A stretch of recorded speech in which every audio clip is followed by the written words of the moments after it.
ఎస్ఆర్సీపీపై కొనసాగుతున్న కూటమి కక్ష సాధింపు చర్యలు కంటిన్యూ అవుతున్నాయి.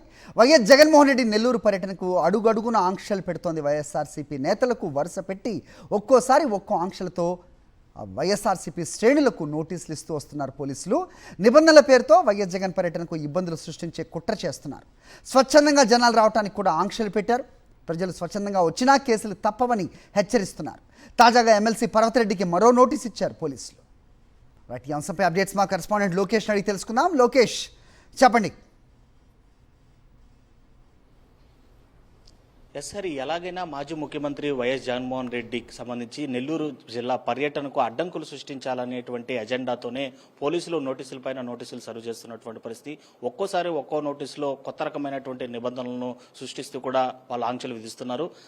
ఇవాళ ఉదయం మరో కొత్త నోటీస్ని జిల్లా వర్కింగ్ ప్రెసిడెంట్ ఎమ్మెల్సీ చంద్రశేఖర్ రెడ్డికి అందించినటువంటి పరిస్థితి ఉంది. ప్రస్తుతం మనతో పాటు ఎమ్మెల్సీ చంద్రశేఖర్ రెడ్డి ఉన్నారు. సార్, ఎన్ని నోటీసులు? దాదాపు ఇప్పటికి 4 నోటీసులు అనుకుంటా సార్. ఏంటి సార్, ఒక్కొక్క నోటీసులో ఒక్కొక్క కొత్త కోణం, కొత్త నిబంధన.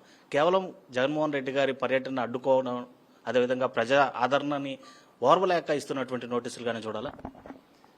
తప్పకుండా జగన్మోహన్ రెడ్డి గారు మొట్టమొదటిగా కాకాని గోవర్ధన్ రెడ్డి గారిని అరెస్ట్ చేసినప్పుడు ఆయన్ని ములాఖత్ కావడానికి, జైల్లో పరామర్శించడానికి రావాలని ప్రయత్నించినప్పుడు హెలిప్యాడ్ పర్మిషన్స్ ఇవ్వకుండా చాలా ఇబ్బందులు పెట్టినారు. ఇవన్నీ కూడా గతం చూసినాం. అయితే ఇటీవల కాలంలో నల్లబరెడ్డి ప్రసన్న కుమార్ రెడ్డి గారి ఇంటి మీద కూడా దాడి జరిగిన తర్వాత మళ్ళా 31వ తారీఖున ప్రోగ్రాం పెట్టుకున్నప్పుడు మేము కూడా కాంప్రమైజ్ అయ్యి ఏదైతే జైలు పక్కన ఒక అటవీ ప్రాంతంలో ఎట్లాంటి రాకపోకలకు కానీ జనసంచారం లేని ప్రాంతంలో వాళ్ళు హెలిప్యాడ్ మొదట్లో చూస్ చేస్తున్నారు.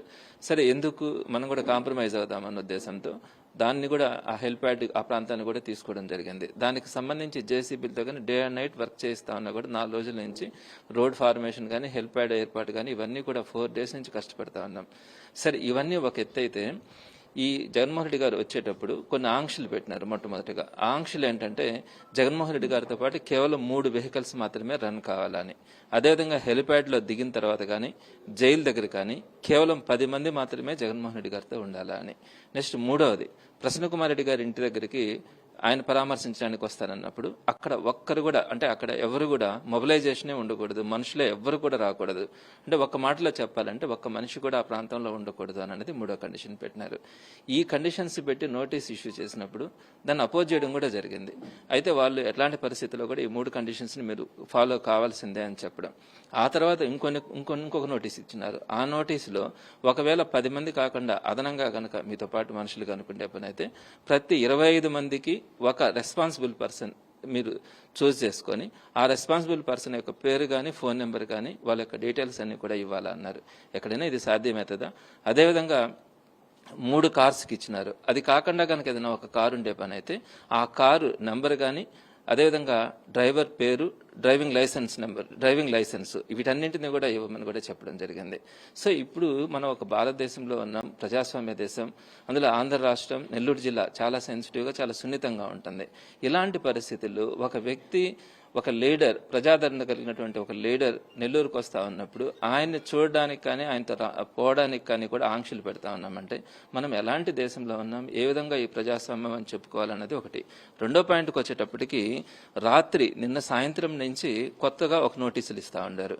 ఈ నోటీసులు అయితే మరీ చాలా బాధాకరం. ఏంటంటే సుమారుగా నెల్లూరులో ఉన్నటువంటి ప్రతి లీడర్కి కూడా midnight 1 o'clock, నేను వాస్తవం చెప్తున్నాను, ఎక్కడ కూడా అంకి కూడా మాట కూడా పొరపాటు ఉండట్లేదు, అన్ని కూడా వాస్తవాలే చెప్తా ఉన్నాను.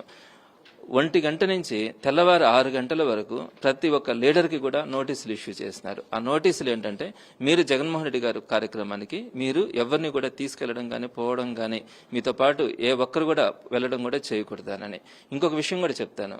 మాకు ఇక్కడ 28 డివిజన్స్ నెల్లూరు సిటీ కాన్స్టిట్యున్సీలో ఉన్నాయి, 26 డివిజన్స్ రూరల్ కాన్స్టిట్యున్సీలో ఉన్నాయి.